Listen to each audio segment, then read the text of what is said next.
জয় বাবা লোকনাথ। রণে বনে জলে জঙ্গলে যেখানেই বিপদে পড়ো আমাকে স্মরণ করো, আমি রক্ষা করব। বাবা লোকনাথ দেবের এই বাণীটিকে স্মরণ করে আজকের ভিডিওটি শুরু করলাম। নমস্কার ভক্তবৃন্দ, আজকের ভিডিওতে আলোচনা করে নিচ্ছি বাবা লোকনাথ দেবের তিরোধান দিবস 2026 সালে কবে পড়েছে এবং এই তিরোধান দিবসে বাবা লোকনাথের পুজোর শুভ সময় কি এবং ক্ষণই বা কি। চলুন শুরু করা যাক ভিডিওটি। ভক্তের ডাকে সাড়া দেন করুণাময় বাবা লোকনাথ। তার আশীর্বাদে দূর হয় দুঃখ, কষ্ট ও ভয়। বাবা লোকনাথের চরণে অটুট ভক্তি ও বিশ্বাসী জীবনের সবচেয়ে বড় শক্তি।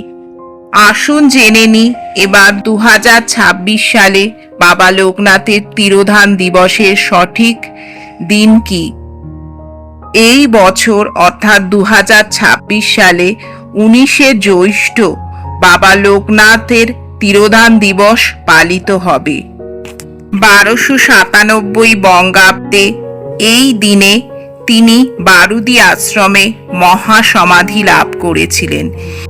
এই বছর 19শে জ্যৈষ্ঠ অথবা 3রা জুন বুধবার বাবা লোকনাথের তিরোধান দিবসেই পুজো করে নিতে হবে।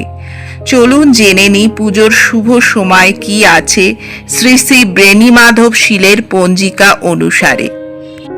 অমৃতযোগ শুরু হচ্ছে সকাল 7:38 থেকে বেলা 11:13 মধ্যে। আবার একটি সময় যোগ আসছে দুপুর 1:54 থেকে বিকেল 5:29 মধ্যে এবং রাত্রি 9:54 মধ্যে। আরও একটি রাতের দিকে যোগ আছে 12:01 হতে রাত্রি 1:25 মধ্যে। এর মধ্যে সবচেয়ে শুভ যোগটি হল সকাল 7:38 থেকে বেলা 11:13 মধ্যে। এই সময়ের মধ্যেই বাবা লোকনাথের তিরোধান দিবসের পুজোটি করে নিতে হবে। তবে অনেকেরই মনে প্রশ্ন জাগছে, যেহেতু জ্যৈষ্ঠ মাস মল মাস আর এই মাসেই বাবা লোকনাথের তিরোধান দিবস, তবে কি পুজো করা যাবে? হ্যাঁ, পুজো অবশ্যই করা যাবে। যেহেতু মল মাস জ্যৈষ্ঠ মাস, সেহেতু এই মাসে কোনো শুভ অনুষ্ঠান যেমন অন্নপ্রাশন, বিবাহ, গৃহপ্রবেশ এইগুলো করা যাবে না। বাবা লোকনাথ দেবের পুজো অবশ্যই করা যাবে।